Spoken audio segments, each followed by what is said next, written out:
ಆರೋಗ್ಯದ ನಾಡಾಗಿತ್ತು ಭಾರತ. ಆದ್ರೀಗ ಆಹಾರವೇ ವಿಷ. ಆರೋಗ್ಯ ಹಾಳು, ಕೋವಿಡ್ ಕಾಟ, ಡಯಾಬಿಟೀಸ್, ಆರ್ಥರೈಟಿಸ್, ಕ್ಯಾನ್ಸರ್, ಇದಕ್ಕೆಲ್ಲ ಪಾರಂಪರಿಕ ಭಾರತೀಯ ಆಹಾರವೇ ಪರಿಹಾರ. ರೋಗ ನಿರೋಧಕ ಶಕ್ತಿಗಾಗಿ ಬಳಸಿ ಮಿಲೆಕ್ಸ್ ಚೂರ್ಣಂ.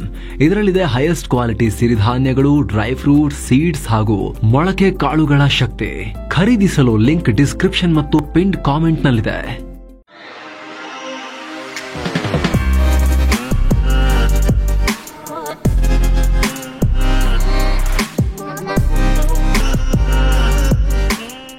ಹಾಯ್ ಫ್ರೆಂಡ್ಸ್, ದಿನದ ಎಲ್ಲ ಪ್ರಮುಖ ಸುದ್ದಿಯನ್ನು ನಿಮಗೆ ತಲುಪಿಸುವ mastmaga.comನ ಫುಲ್ ನ್ಯೂಸ್ಗೆ ಸ್ವಾಗತ. ನಾನು ಅಮರ್ ಪ್ರಸಾದ್.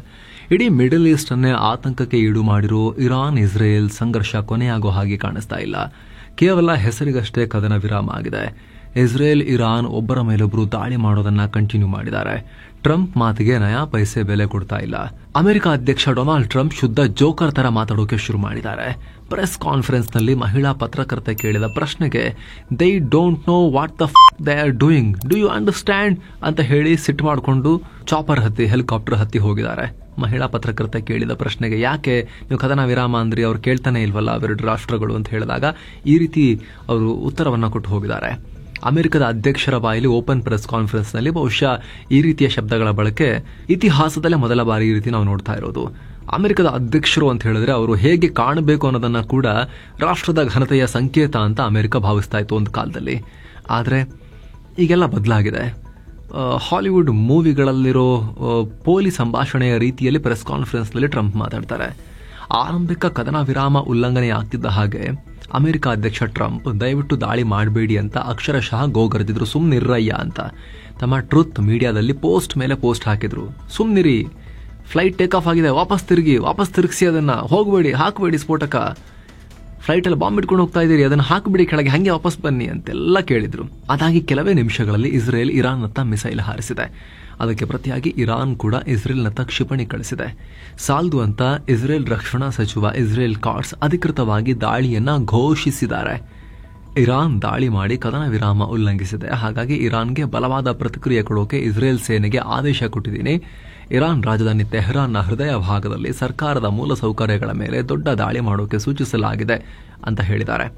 ಅಂದಹಾಗೆ ಕದನ ವಿರಾಮಕ್ಕೆ ಎರಡು ರಾಷ್ಟ್ರಗಳು ಒಪ್ಪಿಗೆ ಸೂಚಿಸಿದ ನಂತರ ಇರಾನ್ ಇಸ್ರೇಲ್ ಮೇಲೆ 2 ಬ್ಯಾಲಿಸ್ಟಿಕ್ ಮಿಸೈಲ್ ಲಾಂಚ್ ಮಾಡಿತ್ತು. ಅವುಗಳನ್ನು ಇಸ್ರೇಲ್ ಪಡೆಗಳು ಇಂಟರ್ಸೆಪ್ಟ್ ಕೂಡ ಮಾಡಿ ಹೊಡೆದು ತಡೆದಿದ್ವು. ಅದರ ಬೆನ್ನಲ್ಲೇ ಇಸ್ರೇಲ್ ಕಾರ್ಡ್ಸ್ ಕದನ ವಿರಾಮ ಉಲ್ಲಂಘಿಸ್ತೀರಾ, ನಾವು ಸರಿಯಾಗಿ ಸ್ಫೋಟಕ ಹಾಕ್ತೀವಿ ಅಂತೇಳಿ ಸ್ಫೋಟಕದ ಮಳೆಯನ್ನು ಸುರಿಸೋಕೆ ಆದೇಶ ಕೊಟ್ಟಿದ್ದಾರೆ. ಆದರೆ ಕದನ ವಿರಾಮ ಉಲ್ಲಂಘಿಸಿದೆ ಅನ್ನೋ ಇಸ್ರೇಲ್ ಆರೋಪವನ್ನು ಇರಾನ್ ನಿರಾಕರಿಸಿದೆ. ನಾವು ಉಲ್ಲಂಘನೆ ಮಾಡಿಲ್ಲ ಅಂತಿದೆ. ಬದಲಾಗಿ ಇಸ್ರೇಲೇ ಬೆಳಗ್ಗೆಯಿಂದ 3 ಸಲ ಕ್ಷಿಪಣಿ ಹಾರಿಸಿ ಸೀಸ್ ಫೈರ್ ಮುರಿದಿದೆ ಅಂತ ಇರಾನ್ನ ಸೆಂಟ್ರಲ್ ಮಿಲಿಟರಿ ಹೆಡ್ ಕ್ವಾರ್ಟರ್ ಹೇಳಿದೆ. ಇದಕ್ಕೆ ಟ್ರಂಪ್ ರಿಯಾಕ್ಟ್ ಮಾಡಿದ್ದಾರೆ. ಕದನ ವಿರಾಮ ಒಪ್ಪಂದ ಮಾಡಿಕೊಂಡ ಬೆನ್ನಲ್ಲೇ ಇಸ್ರೇಲ್ ಈ ರೀತಿ ಸೇನಾ ಕ್ರಮಕ್ಕೆ ಮುಂದಾಗಿರೋದು ನನಗಿಷ್ಟ ಆಗ್ತಿಲ್ಲ. ಇಲ್ಲಿ ಇಸ್ರೇಲ್ ಮತ್ತು ಇರಾನ್ ಇಬ್ರು ಕದನ ವಿರಾಮ ಉಲ್ಲಂಘಿಸಿದ್ದಾರೆ. ಆದರೆ ಇಸ್ರೇಲ್ ಮೇಲೆ ನನಗೆ ಹೆಚ್ಚು ಅಸಮಾಧಾನ ಇದೆ. ಸೀಸ್ ಫೈರ್ 12 ಗಂಟೆ ಅಂತ ಹೇಳಿ ಮೊದಲ ಗಂಟೆಯಲ್ಲೇ ಮಿಸೈಲ್ ಹಾರಿಸಿದ್ದಾರೆ. ನಾನು ಎಂದೂ ನೋಡಿರದಷ್ಟು ದೊಡ್ಡ ಲೋಡ್ ಸ್ಫೋಟಕವನ್ನ ಸುರಿದಿದ್ದಾರೆ ಇಸ್ರೇಲ್ನವರು. ಇವರಿಬ್ಬರಿಗೂ ಏನ್ ಮಾಡ್ತಿದೀವಿ ಅಂತ ಒಂಚೂರು ಅರ್ಥ ಆಗ್ತಿಲ್ಲ ಅಂತ ಕಿಡಿಕಾರಿದ್ದಾರೆ. ಆ ಟೈಮ್ನಲ್ಲಿ ಮಹಿಳಾ ಪತ್ರಕರ್ತೆ ಕೇಳಿದ ಪ್ರಶ್ನೆಗೆ ನಿಮಗೆ ಆರಂಭದಲ್ಲಿ ಹೇಳಿದ್ವಲ್ಲ ಆ ರೀತಿ ಉತ್ತರ ಕೊಟ್ಟು ರೊಚ್ಚಿಗೆದ್ದು ಹೋಗಿ ಚಾಪರ್ ಹತ್ತಿದ್ದಾರೆ ಹೆಲಿಕಾಪ್ಟರ್ನ. ಅದಾಗಿ ಕೆಲ ನಿಮಿಷಗಳಲ್ಲೇ ಮತ್ತೆ ಸೋಷಿಯಲ್ ಮೀಡಿಯಾಗೆ ಬಂದು ಸೀಸ್ ಫೈರ್ ಜಾರಿಯಲ್ಲಿದೆ, ಇಸ್ರೇಲ್ ಇನ್ಮೇಲೆ ಇರಾನ್ ಮೇಲೆ ದಾಳಿ ಮಾಡಕ್ ಹೋಗಲ್ಲ, ಇರಾನ್ ಕಡೆ ಹೋದ ಇಸ್ರೇಲ್ನ ಎಲ್ಲ ವಿಮಾನಗಳು ಟಾಟಾ ಮಾಡಿ ವಾಪಸ್ ಆಗ್ತವೆ ಅಷ್ಟೇ, ಯಾರಿಗೂ ಏನು ಹಾನಿ ಮಾಡಲ್ಲ ಅಂತ ಹೇಳಿದ್ದಾರೆ. ಅಲ್ಲದೆ ಇರಾನ್ ಇನ್ಯಾವತ್ತೂ ಅಣ್ವಸ್ತ್ರ ತಯಾರಿಸಲ್ಲ ಅಂತ ದಪ್ಪ ಅಕ್ಷರಗಳಲ್ಲಿ ಬರ್ಕೊಂಡಿದ್ದಾರೆ. ಆದರೂ ಇವೆಲ್ಲ ಪ್ರಯೋಜನಕ್ಕೆ ಬಂದಿಲ್ಲ. ಇರಾನ್ನ ಉತ್ತರ ಭಾಗದಲ್ಲಿ ಮತ್ತೆ ಸ್ಫೋಟ ಆಗಿದೆ. ತಕ್ಷಣ ಇರಾನ್ನ ಏರ್ ಡಿಫೆನ್ಸ್ ಸಿಸ್ಟಮ್ ಆಕ್ಟಿವೇಟ್ ಆಗಿದೆ. ಇಸ್ರೇಲ್ನ ಈ ಹೊಸ ದಾಳಿಗೆ ಇರಾನ್ನ ಪ್ಯಾರಾಮಿಲಿಟರಿ ಬಸೀಜ್ ಫೋರ್ಸ್ನ ಕಮಾಂಡರ್ನ ಹತ್ಯೆ ಆಗಿದೆ ಅನ್ನೋ ರಿಪೋರ್ಟ್ಸ್ ಬರ್ತಾ ಇದಾವೆ. ಇದರ ನಡುವೆನೆ ರಷ್ಯಾ ಟ್ರಂಪ್ರ ಈ ಪೀಸ್ ಬ್ರೋಕರ್ ರೋಲ್ ಅನ್ನ ಅಣಕ ಮಾಡಿದೆ. ಕದನ ವಿರಾಮ ನಿಜವಾಗ್ಲೂ ಆಗಿದ್ದು ಹೌದಾದ್ರೆ ನಾವು ಅದನ್ನು ಸ್ವಾಗತಿಸ್ತೀವಿ ಅಂತ ಹೇಳಿದೆ. ಇತ್ತ ಇರಾನ್ ಸರ್ಕಾರದ ಕಡೆಯಿಂದ ಮತ್ತೊಂದು ದೊಡ್ಡ ಘೋಷಣೆಯಾಗಿದೆ. ಟ್ರಂಪ್ಗೆ ಶಾಕ್ ಮೇಲೆ ಶಾಕ್ ಕೊಟ್ಟಿದ್ದಾರೆ. ನಮ್ಮ ನ್ಯೂಕ್ಲಿಯರ್ ಪ್ರೋಗ್ರಾಂ ಮುಂದುವರಿಸೋಕೆ ಅಗತ್ಯ ಕ್ರಮ ತೆಗೆದುಕೊಳ್ಳಲಾಗ್ತಾ ಇದೆ ಅಂತ ಇರಾನ್ನ ಅಟಾಮಿಕ್ ಎನರ್ಜಿ ಆರ್ಗನೈಸೇಷನ್ ಮುಖ್ಯಸ್ಥ ಮೊಹಮ್ಮದ್ ಇಸ್ಲಾಮಿ ಹೇಳಿಕೆಯನ್ನು ಕೊಟ್ಟಿದ್ದಾರೆ. ಅಲ್ಲೇ ದಾಳಿಗೂ ಮುನ್ನವೇ ನಾವು ಈ ತರ ಆದ್ರೆ ಹೇಗೆ ರೀಸ್ಟೋರ್ ಮಾಡಬೇಕು ಅಂತ ಪ್ಲಾನ್ ಮಾಡಿಟ್ಟಾಗಿತ್ತು. ಆ ಪ್ಲಾನ್ ಪ್ರಕಾರವೇ ಈಗ ನಾವು ಮುಂದುವರಿತೀವಿ ಅನ್ನೋ ಹೇಳಿಕೆ ಕೊಟ್ಟಿದ್ದಾರೆ. ಇನ್ನು ಕದನ ವಿರಾಮ ಗೊಂದಲದ ನಡುವೆ ಮಿಡಲ್ ಈಸ್ಟ್ ಕಡೆ ವಿಮಾನ ಹಾರಾಟ ವ್ಯತ್ಯಯ ಮುಂದುವರೆದಿದೆ. ಇಸ್ರೇಲ್ ಇರಾನ್ ಸಂಘರ್ಷದಿಂದ ದಿಲ್ಲಿ ಏರ್ಪೋರ್ಟ್ನಿಂದ ತೆರಳೋ ಹಾಗೂ ಅಲ್ಲಿಗೆ ಬರೋ ಒಟ್ಟು 48 ಫ್ಲೈಟ್ಸ್ ಕ್ಯಾನ್ಸಲ್ ಆಗಿವೆ. ಈ ಪೈಕಿ 28 ಫ್ಲೈಟ್ಸ್ ದಿಲ್ಲಿ ಏರ್ಪೋರ್ಟ್ಗೆ ಬರೋದ್ರಲ್ಲಿದ್ವು ಮತ್ತು 20 ಫ್ಲೈಟ್ಸ್ ದಿಲ್ಲಿಯಿಂದ ಬೇರೆ ಕಡೆ ಹೋಗೋವಿದ್ವು. ಸಂಘರ್ಷ ಪೀಡಿತ ಇರಾನ್ ಮತ್ತು ಇಸ್ರೇಲ್ನಿಂದ ಇದುವರೆಗೆ ಹತ್ತತ್ರ ಸುಮಾರು 3,000 ಭಾರತೀಯರನ್ನ ಸೇಫ್ ಆಗಿ ವಾಪಸ್ ಕರೆತರಲಾಗಿದೆ. ಈ ಪೈಕಿ ಇಸ್ರೇಲ್ ಗಡಿ ದಾಟಿ ಈಜಿಪ್ಟ್ ಮತ್ತು ಜೋರ್ಡನ್ ತಲುಪಿದ 600ಕ್ಕೂ ಅಧಿಕ ಭಾರತೀಯರನ್ನ ವಾಯುಪಡೆಯ C-17 ಹೆವಿ ಲಿಫ್ಟ್ ಏರ್ಕ್ರಾಫ್ಟ್ ಬಳಸಿ ಸ್ಥಳಾಂತರಿಸಲಾಗಿದೆ. ಇಸ್ರೇಲ್ ಇರಾನ್ ಸಂಘರ್ಷಕ್ಕೆ ಇದೀಗ ಕಾಂಗ್ರೆಸ್ ಅಧ್ಯಕ್ಷ ಮಲ್ಲಿಕಾರ್ಜುನ ಖರ್ಗೆ ರಿಯಾಕ್ಟ್ ಮಾಡಿದ್ದಾರೆ. ಜಾಗತಿಕ ಶಾಂತಿಯ ಅಗತ್ಯವಿದೆ. ಸಾರ್ವಭೌಮ ಮತ್ತು ಪ್ರಜಾಪ್ರಭುತ್ವ ರಾಷ್ಟ್ರಗಳ ಆಂತರಿಕ ವ್ಯವಹಾರಗಳಲ್ಲಿ ಬೇರೆ ರಾಷ್ಟ್ರಗಳು ಮೂಗು ತೂರಿಸೋದನ್ನ ನಿಲ್ಲಿಸಬೇಕು ಅಂತ ಹೇಳಿದ್ದಾರೆ. ಅಲ್ಲದೆ ಇರಾನ್ ಪರವಾಗಿ ಮಾತನಾಡಿ ಕಷ್ಟದ ಪರಿಸ್ಥಿತಿಯಲ್ಲಿ ಇರಾನ್ ಯಾವಾಗಲೂ ಭಾರತಕ್ಕೆ ಸಪೋರ್ಟ್ ಮಾಡಿತ್ತು. ಜಮ್ಮು ಕಾಶ್ಮೀರ ಸಮಸ್ಯೆ ವಿಚಾರದಲ್ಲೂ ವಿಶ್ವಸಂಸ್ಥೆಯಂತ ಜಾಗತಿಕ ವೇದಿಕೆಯಲ್ಲಿ ಇರಾನ್ ಬೆಂಬಲ ಕೊಟ್ಟಿತ್ತು ಅನ್ನೋ ಹೇಳಿಕೆಯನ್ನ ಕೊಟ್ಟಿದ್ದಾರೆ. ನಿಜ, ಇರಾನ್ ಭಾರತದ ವಿಚಾರದಲ್ಲಿ ಬ್ಯಾಲೆನ್ಸಿಂಗ್ ಆಗಿ ಹೆಜ್ಜೆ ಇಡ್ತಾ ಇದೆ. ಈ ಟರ್ಕಿಗೆಲ್ಲ ಕಂಪೇರ್ ಮಾಡಿದ್ರೆ ಅದ್ರಲ್ಲಿ ಡೌಟ್ ಇಲ್ಲ. ಆದ್ರೆ ಮಲ್ಲಿಕಾರ್ಜುನ ಖರ್ಗೆ ಅವರು ಬೇಕಾಗಿರೋ ಫ್ಯಾಕ್ಟ್ಸ್ ನ ಮಾತ್ರ ಹೆಕ್ತಾ ಇದ್ದಾರೆ.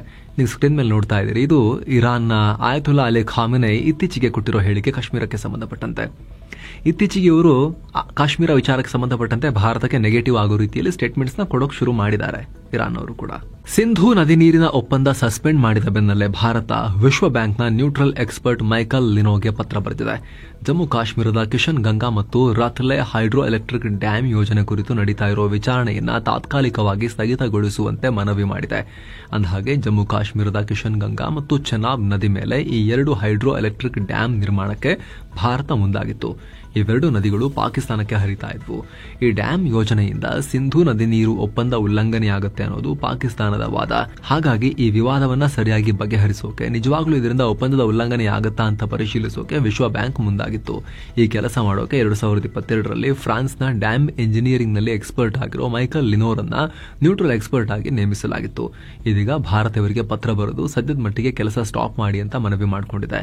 ಭಾರತ ಸಿಂಧೂ ನದಿ ಒಪ್ಪಂದ ಕೈಬಿಟ್ಟು ಪಾಕ್ ಜಾಗತಿಕ ವೇದಿಕೆಯಲ್ಲಿ ಬಾಯ ಬಡ್ಕೊಳ್ತಿರೋ ಹೊತ್ತಲ್ಲಿ ಈ ಬೆಳವಣಿಗೆಯಾಗಿದೆ. ಇನ್ನು ಕರ್ನಾಟಕದಲ್ಲಿ ಮಳೆ ಮುಂದುವರೆದಿದೆ. ಕಳೆದ 24 ಗಂಟೆಯಲ್ಲಿ ಉತ್ತರ ಕನ್ನಡ ಜಿಲ್ಲೆಯ ಸಿದ್ದಾಪುರ ತಾಲೂಕಿನ ಹಲಗೇರಿ ಅನ್ನೋ ಕಡೆ ಅತಿ ಹೆಚ್ಚು ಅಂದ್ರೆ 177.5 ಮಿಲಿಮೀಟರ್ ಮಳೆಯಾಗಿದೆ. Heavy rainfall. ಇನ್ನು ಕಾವೇರಿ ಜಲಾನಯನ ಪ್ರದೇಶದಲ್ಲಿ ಭಾರಿ ಮಳೆಯಾಗ್ತಿರೋದ್ರಿಂದ ಕೆಆರ್ಎಸ್ ಜಲಾಶಯಕ್ಕೆ ಹೆಚ್ಚಿನ ನೀರು ಹರಿದು ಬರ್ತಾ ಇದೆ. ಹೀಗಾಗಿ ಜಲಾಶಯದಿಂದ 15ರಿಂದ 30 ಸಾವಿರ ಕ್ಯೂಸೆಕ್ಗೂ ಅಧಿಕ ನೀರನ್ನ ಕಾವೇರಿ ನದಿಗೆ ಬಿಡುವ ಸೂಚನೆ ಕೊಡಲಾಗಿದೆ. ಕಾವೇರಿ ನದಿಯ ತಗ್ಗು ಪ್ರದೇಶದಲ್ಲಿರೋ ಮತ್ತು ನದಿಯ 2 ದಂಡೆಗಳಲ್ಲಿರೋ ಸಾರ್ವಜನಿಕರಿಗೆ ಎಚ್ಚರಿಕೆ ವಹಿಸಿ ಸುರಕ್ಷಿತ ಸ್ಥಳಗಳಿಗೆ ಹೋಗುವಂತೆ ಸೂಚಿಸಲಾಗಿದೆ. ಇನ್ನು ಮುಂದಿನ 24 ಗಂಟೆಯಲ್ಲಿ ರಾಜ್ಯದ ದಕ್ಷಿಣ ಕನ್ನಡ, ಉಡುಪಿ ಮತ್ತು ಉತ್ತರ ಕನ್ನಡ ಜಿಲ್ಲೆಗಳಲ್ಲಿ ಹೆವಿ ಮಳೆಯಾಗೋ ಸಾಧ್ಯತೆ ಇದೆ ಅಂತ ಹವಾಮಾನ ಇಲಾಖೆ ಮುನ್ಸೂಚನೆ ಕೊಟ್ಟಿದೆ. ಹೀಗಾಗಿ ಈ ಭಾಗಗಳಿಗೆ ಆರೆಂಜ್ ಅಲರ್ಟ್ ಘೋಷಿಸಲಾಗಿದೆ. ಇನ್ನು ಬೆಂಗಳೂರು ಸೇರಿದ ಹಾಗೆ ರಾಜ್ಯದ ವಿವಿಧ ಜಿಲ್ಲೆಗಳಿಗೆ ಯೆಲ್ಲೋ ಅಲರ್ಟ್ ಘೋಷಿಸಲಾಗಿದ್ದು ಸಾಧಾರಣ ಮಳೆಯಾಗೋ ಸಾಧ್ಯತೆ ಇದೆ ಅಂತ ಹವಾಮಾನ ಇಲಾಖೆ ಹೇಳಿದೆ. ಇನ್ನು ಅನ್ನಭಾಗ್ಯ ಹೆಚ್ಚುವರಿ ಅಕ್ಕಿ ಬದಲು ಆಹಾರದ ಕಿಟ್ ಕೊಡ್ತೀವಿ ಅಂತ ರಾಜ್ಯ ಸರ್ಕಾರ ಹೊರಟಿದೆ.